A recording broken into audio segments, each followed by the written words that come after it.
როგორ იშორებ კონკურენტებს, რომლებიც შენზე ჭკვიანები არიან. სტალინის მეთოდი გენიალური და ვერაგული იყო. ის არასდროს ებრძოდა ყველას ერთად. ვინაიდან ტროცკი ვახსენეთ, სწორედ მისი მოშორების მაგალითი განვიხილოთ. ლენინის გარდაცვალების შემდეგ ტროცკი ლოგიკური მემკვიდრე იყო, გენიალური ორატორი და წითელი არმიის მმართველი. როგორც პირველ ნაწილში აღვნიშნეთ, სტალინს უკვე ყავს დასაქმებული ადამიანები, რომლებიც პირადად მისი მორჩილნი არიან. მათი დახმარებით ნელ გამიზნულ ნაბიჯებს დგავს ტროცკის მოსაშორებლად. პირველ რიგში მას ლენინის დასაფლავების არასდროს თარიღს აცნობებს. რომ მისი გაცდენისთვის ტროცკი უპატივისცემლად გამოჩნდეს, თავად კი ძალიან დამწუხრებულ თავმდაბალ პერსონად იჩენს თავს. შემდეგ ის ქმნის ტროიკას, ზინოვიევთან და კამენიევთან ერთად.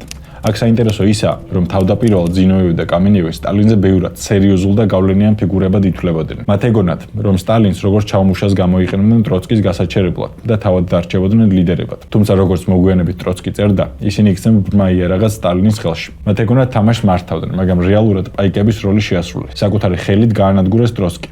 წართვის მას არმია გამოაცხადეს ანტილენინისტად და ვერც კი მიხვდნენ, რომ სტალინის პოზიციების გამყარებით საკუთარ განაჩენს მოაწერეს ხელი. შემდეგ სტალინმა ესეც არ იკმარა. მან ტროცკი პოლიტბიუროდან გააგდო. მერე ყაზახეთში გააძევა, ბოლოს მთლიანად საბჭოთა კავშირიდან 1929 წელს. შეიძლება იფიქროთ, რომ ეს საკმარისი იყო. სტალინი იმაზე უფრო პირსისხლიანი აღმოჩნდა, ვიდრე წარმოგიდგენიათ. 1940 წელს ტროცკი მექსიკის დედაქალაქში, საკუთარ სახლში NKVD-ს ჯაშუშმა ყინულის ნაჯახით მოკლა. მაგრამ სტალინს ეს არ ეყო. ზინოვიევი და კამენიევი, ვისთან ერთად ტროცკი მოიშორა, შემდეგ ბუხარინთან გარიგებით ჩამოიცილა. შემდეგ ბუხარინის დახვრიტა და ყოველი შემთხვევისთვის საკუთარი საიდუმლო პოლიციის ხალხი, იაგოდა და იეჟევიც მიაყოლა. თუმცა სახელებს უნდა იმახსოვრეთ, როგორც სტალინი იტყოდა, რაღაც ეტაპის შემდეგ ისინი მხოლოდ სტატისტიკად იქცნენ.